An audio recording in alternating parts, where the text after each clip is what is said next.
All right. Hey, everybody. We're glad to see you guys today. I'm hoping that on the large screen here, as you guys know, the last few months, we've been using a different platform to meet with you guys. So this is our first day using the Zoom. All right. So you guys are able to use the chat feature hopefully on here. So we're hoping that that's working. If anyone wants to say something today and you would like to chat, please feel free to chat in the chat window. And I am actually going to share my screen with you guys pretty early off so that we can start talking about some of the things that we have on the agenda. So again, thanks for everybody who put in their questions into the question form.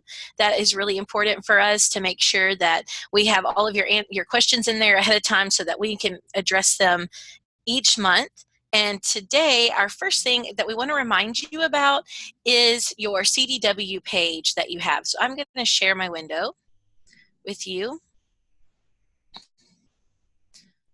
Okay.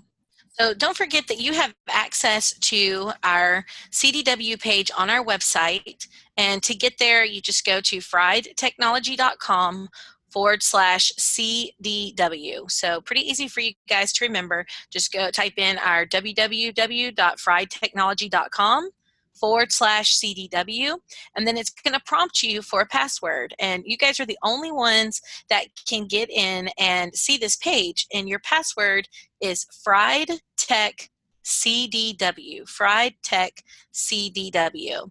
And when you open that page, it's going to look just like this one, and you'll see our pictures. And so Amy Mayer is our CEO and founder. That's who you guys are used to seeing on the webinars. Today, she is off working with you guys for getting ready for our Google on tour event for tomorrow in Florida. So she is out today. I'm Brooke Lowry. And I've met a few of you when I was there last year and also on the line, but she's muted and she's just kind of running the technical side today. And she's going to help me in a few minutes do some work so you guys can see it live, is Jessica Powell Albright. So she's also on here, and today she is running all our technical side.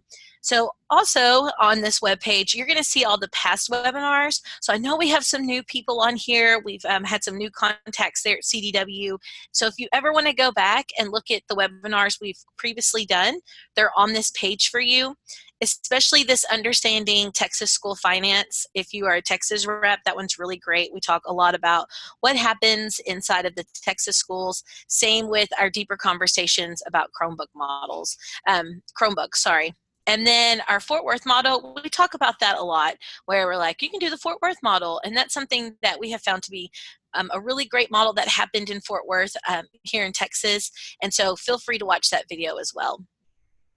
But I really want to make sure I remind you about the Google promotion that's going on at this moment. And that is where, depending on the number of Chromebooks that the school purchases, they can apply for some free Google services. So just want you to remember that that is available for all of your people that you're talking to and all of your school reps as well. I'm going to move this out of my way. Here we go. So let's look at what that means, these promotions. If they buy 100 to 499 Chromebooks between March 1st and July 31st or July 30th, they will be able to receive 1 hour of a virtual PD credit. And then so forth as these tiers go. We've had a few people already collect on this, and they're starting to email us, and we're starting to get that set up.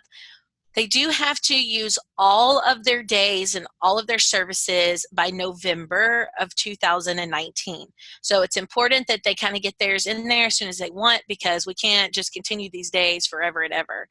So we want to make sure that they get signed up as quickly as possible. So maybe we can get out there this summer and help with their summer PD. Also, back to school is a really popular time that they want to use that PD. So remember that all of this information, again, is inside that website that you guys have access to. What I just showed you was the PDF flyer.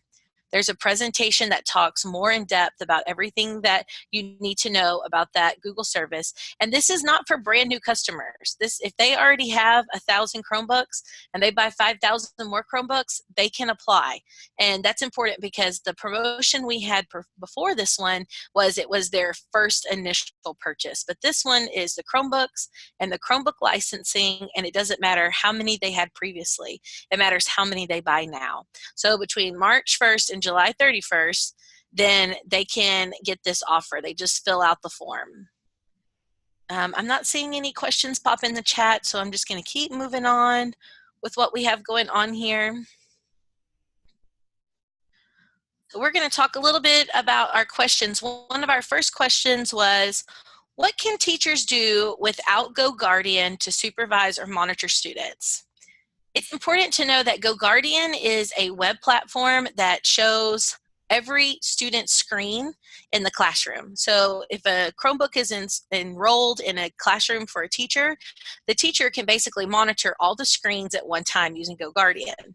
That is a big bonus for a lot of people. A lot of teachers think that that is the only way to monitor those Chromebooks. I know personally, I've been to lots of schools and talked about management of devices and how that looks and what that looks like.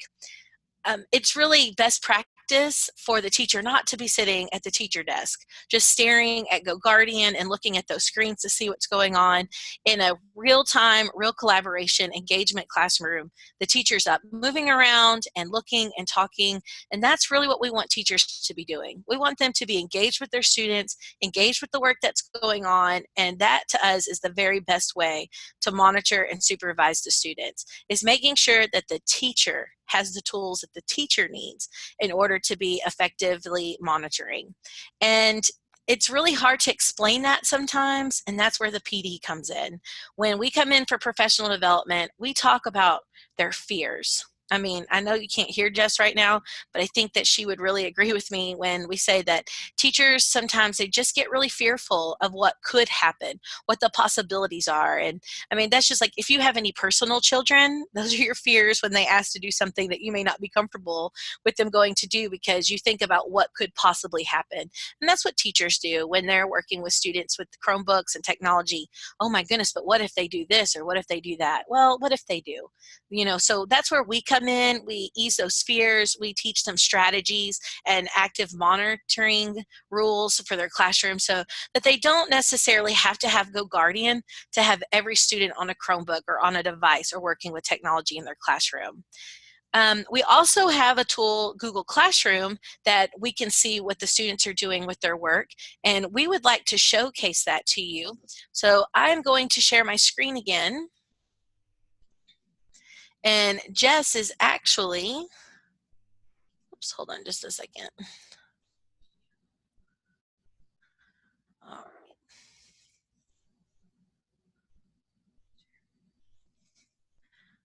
I'm gonna click over here on my classroom. I know in some of our previous webinars, we've shown you guys Google Classroom and what it looks like. This is a classroom that I've created, and I've added Jessica in as a student. And so she is going to be looking at her work. And what I have here is this is just a practice assignment. I've put in 2 different assignments for my students. And let's say I know that everyone in the room is currently using this activity right here in Google Drawing. It's really easy for me as the teacher to click on this assignment and open it up into my big classwork page. And I can find Jessica in my work. Whoops, I've gotten out of everything over here. There we go. And she is actually in here. And when she is working on her work, I can actually go in and open that assignment and look at it when she's working on it. She's in there right now. And of course, something is not opening for me because I'm talking to you guys live and you're all staring at it. So that's always so much fun. There we go, student work. So I can open up her assignment, and she's currently in there working, and I can see everything that she's doing in real live time as well. So as she's updating and working on this, it's going to open up, and I'm going to be able to see all the things that she's doing now. There we go. our internet caught up with us, and she wrote this really lovely sentence. If you guys can all see that. Y'all don't know this, but in ed tech, those are real sentences to some of us. We like to just jibber jabber away, and people will like squint their eyes and try to see what we really wrote. And it's like, nope, we're just trying to get some content in there for you. There she goes. She could even pull these little name blocks down here to label that as well. So this is another way that a teacher can monitor real time what is being seen in their Google Classroom. So when I go back to my classroom, let me go back over here to my assignment. When I'm looking at my students' work, and I go into my classwork and I pull open an assignment page, I'm able to look at all of the activity that they have going, and I can see all my students at one time, and then I can see them actually working on the work as they get in there, which is really great. Okay. Okay, and so another thing that a lot of teachers don't know about, and when they see it, they just ooh and all with us forever, is Share to Classroom, which is an extension. So when I use the extension Share to Classroom, which mine is not showing up here, boy. What it will do is it allows me to share with my students very quickly. I can push a tab to them. And when I share the tab with them, it opens automatically on their computer screens without having to do anything. There we go. It's right here. It's just not showing on my toolbar in this view. There we go. Okay. So when I open up my classroom, just how I have with Jess here, she is enrolled currently in this Classroom is the Best. And when I open this, Classroom is the Best, it's going to show, my computer is just taking a life of its own. Let's try this again. When I go into Classroom is the Best, it will let me not show y'all exactly how it works. Something is interfering with it. Let's try that again. When I open Classroom is the Best, it's going to let me share my tab directly with Jess. And it's going to allow me to push that tab, anything that's opened on my computer, they're going to see it immediately. Can they close the tab? They can, but as long as I'm the teacher in the classroom, my students have the extension and it is enrolled on their computer, and they are enrolled in my class, then they are very easily able to see that. That is something that teachers ask us about quite a bit, is can they open that and can they close it? The students can also push things back to the teacher, but the teacher is a moderator and it won't just automatically pop back open on the teacher's side. So, hold on, Jess, you want to tell me what you're trying to say? Oh, she's pushing it to me. Yep, see? So she pushed to me. Oh, look, now it opened. And then I can open it and push it as well. Something on my computer is probably showing y'all all kinds of fun stuff. And then I can push here as well, or I can receive from the students. See, here's my receive from students. The CNN, if I clicked it, it's going to pop open on my screen, and very easily it's going to be there. I have some pop-ups that are popping up from nowhere. I'm sorry that that was such a mess right there, but I know you guys know how it goes with technology. Sometimes things just don't act the way you want it to. Can you imagine how stressful live television really is? All right. Okay, so I'm going to stop sharing my screen. I hope that was helpful for some of you, and that really helped show exactly what it is that teachers can do with the computers, what they're able to do with the Chromebooks. Again, teachers and technology directors and the people that you're talking to, it's a fear thing a lot of times where they feel like they don't have the control of it. So what tools can they use? And then when it comes down to the money, it's what's free. Well, Google Classroom is free. Being able to see those assignments in real time, that's free. Being able to have the version history, that's free. Being able to use the Share to Classroom extension like we just showed, that's completely free. So there are tools out there that can be used that are not going to cost them any additional money. Back again with Google Classroom, we are showing how to add assignments and give students digital assignments. So one thing that teachers stress about a lot of time is all of the work that they have to take home with them when it comes to paper. And when teachers are given assignments on paper, and then when they're giving it to them digitally, they just feel like it's out of control. I mean, just think about how many emails you probably receive a day. If you have a teacher who teaches 7 or 8 classes a day with 30 kids in there, I mean, sometimes they can get 120 digital documents a day emailed to them or shared to them. So they want a place and a way that they can showcase those things and combine them so that they're not always just in this crazy world of reading through emails and seeing if they have everything that their students have sent to them. And so that's why we use Google Classroom. Because in Google Classroom, it's very easy to start a new class and then add your students to the class. So for example, let me find a class that I can pull up. We have this very easy here. This is an online course. We have our students enrolled. We share information with them on the stream, which looks a lot like social media streams. Our students can add comments. And then the classwork page, I'm then able to add my class material. I'm able to add all of my digital documents that my students can turn in. I easily can go to one of my students and pick on a student. I know these people pretty well personally, so I'm feeling pretty confident with showing their work to you guys.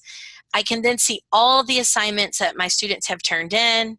We can have private conversations here so that the rest of the class doesn't know. This is something that showcasing to your technology directors and to the teachers that you speak to, these are the things they're looking for in the digital world. They want to be able to take all this digital document chaos and put it into nice little turn-in bins like we've been spray painting and gluing together and putting together in our classrooms for years. So when they see systems like this, they're like, okay, all right, maybe we can make this happen for our students and get everybody in there.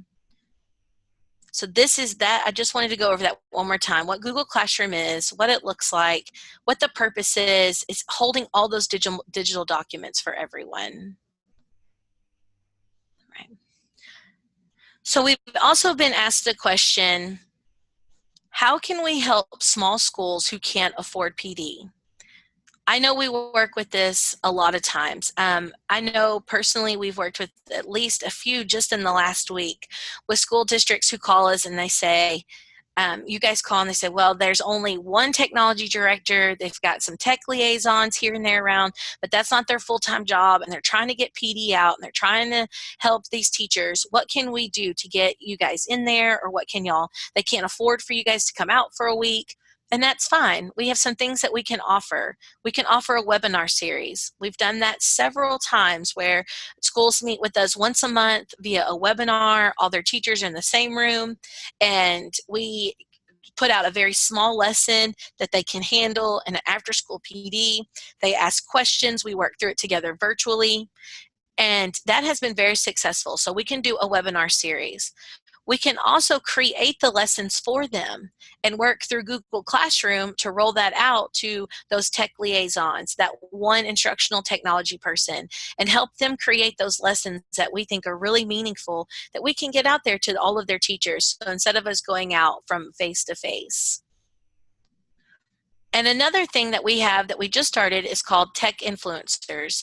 And it's probably something we've really been doing it. We really just gave it a name, Tech Influencers, to help schools understand that we can help them with those schools that don't have instructional technology teams. But we can take some of their teachers, and you'll hear Amy say to teachers, directors on the phone all the time that, yes, we love rock star teachers, but a lot of times the rock stars are the only person on the stage, and that's how they want it to be. It's really the people that are very influential are the ones who are learning along with everyone. But if people are like, oh, if they can do it and if they can encourage me, I can do it. So we'll ask teachers, tech directors to get us to those people, and then we work with them and we get them excited about things. We work with that small group, and then we give them tasks and we give them little series that they can run off and teach everybody that's in their schools. So it doesn't always have to be a big movement. We can start with a small group of people and move out into their schools. I think Jess is trying to get you guys to ask questions if you have any. I'm really curious to know if this system is working better for everyone today. We had gotten some feedback last time where, so if you can see the chat and you're able to get in there, if this is working better for you, we'd love just to even get that feedback today that you're able to hear us and see us better and this is working. because we're moving through this one pretty quickly. Okay, so the next thing that I'm going to show is Jamboard. And we have heard from several people that the actual Jamboard that schools are wanting to purchase here and there, they're not purchasing a lot of them. It may not be their favorite device. So we want to talk about what Jamboard really is and the difference between it. So I'm actually going to share with you from a different computer, from a Chromebook. So give me just a second.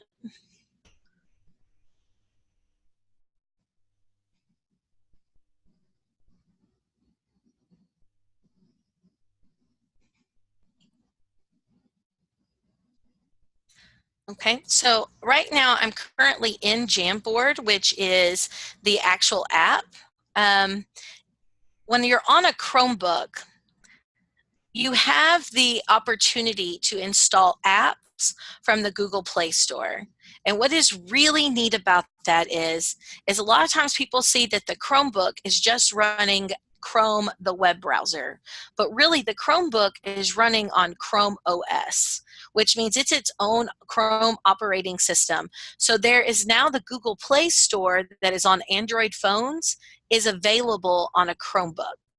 And I think that that switch is really starting to confuse some of our educators that have been in the field for a while, that the Chrome OS system on the Chromebook also allows the Google Play Store. It's not completely open. That doesn't mean that kids can just get on here and install whatever games that they want to install and put those on here. That's not the way it's going to work. The school district is still going to have to make those available in the Play Store in order for students to join them and to be able to use them.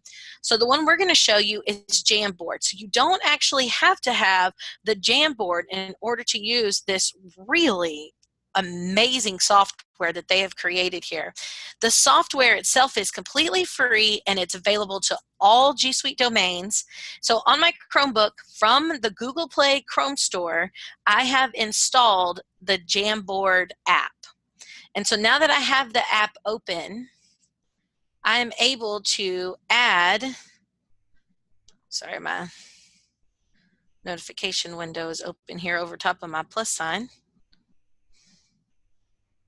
Whoops, so there, see, that was the front of my Chromebook screen there.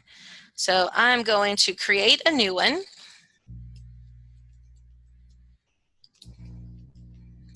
It's not showing my create button. See, it doesn't matter how many times you practice this.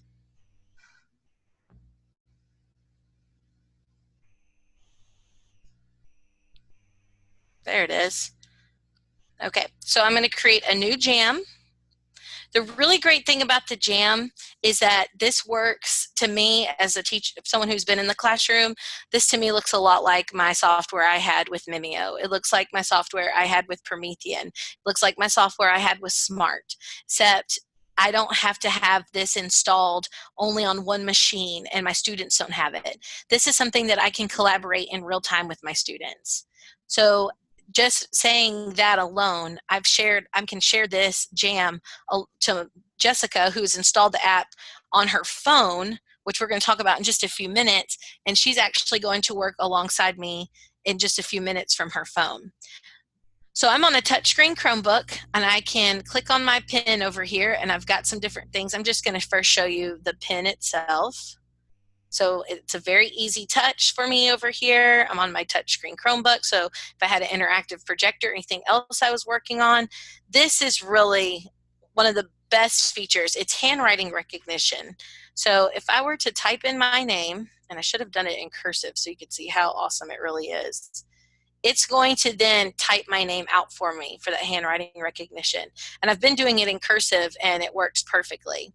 And then also, if you've never heard of AutoDraw, it is also built into the Jamboard. So let's say you guys do not judge my drawing skills, please.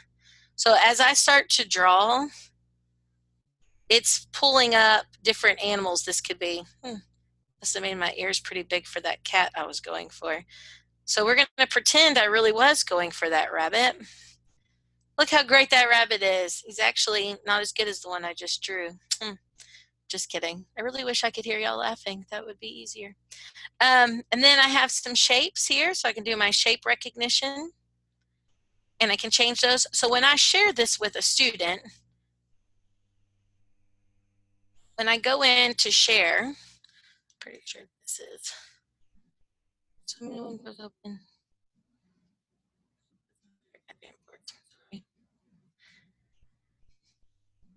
I can share as a PDF as well. So I'm going to add people very easily here. I'm going to go in and add Jessica.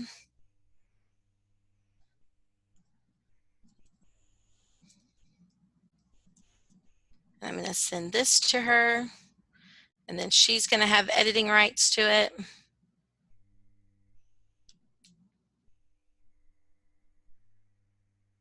All right, so now she's going to be able to get in here and she's going to be able to edit, and you're going to see her, and you can't see from her phone because I don't have my video turned on, but she is actually going to be working on her phone in just a second, and she is going to be adding things to this as well.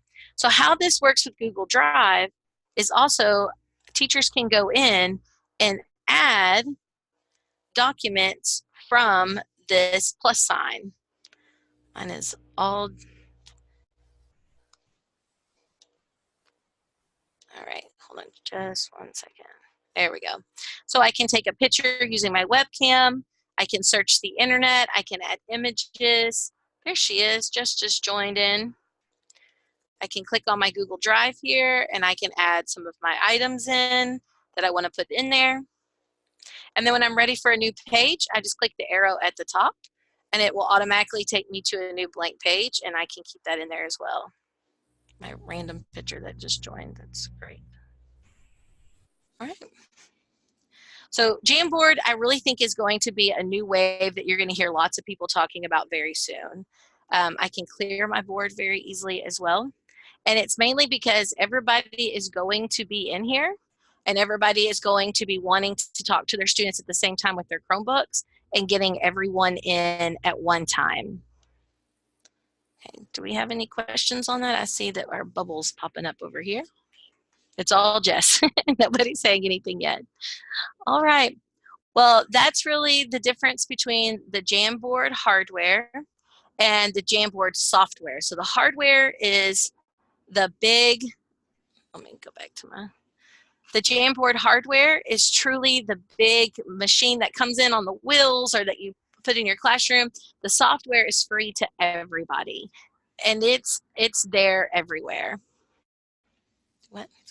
Oh yeah, it is a core app. It's there for all the G Suites for everybody, no matter where they are, they can get on it. There is a difference though between joining on the web. You don't have as many of the features, but if they have the app, then they have all of the features that are available there for them. Great. Okay, well, I think that we've answered all the questions that you guys submitted to the form. I hope that that was helpful for you, and we will, please do not forget to submit your questions. I know Amy will be sending out that link again. We hope that you join in for next month's webinar, and have a great day. Hope you guys are enjoying things. Talk to you later.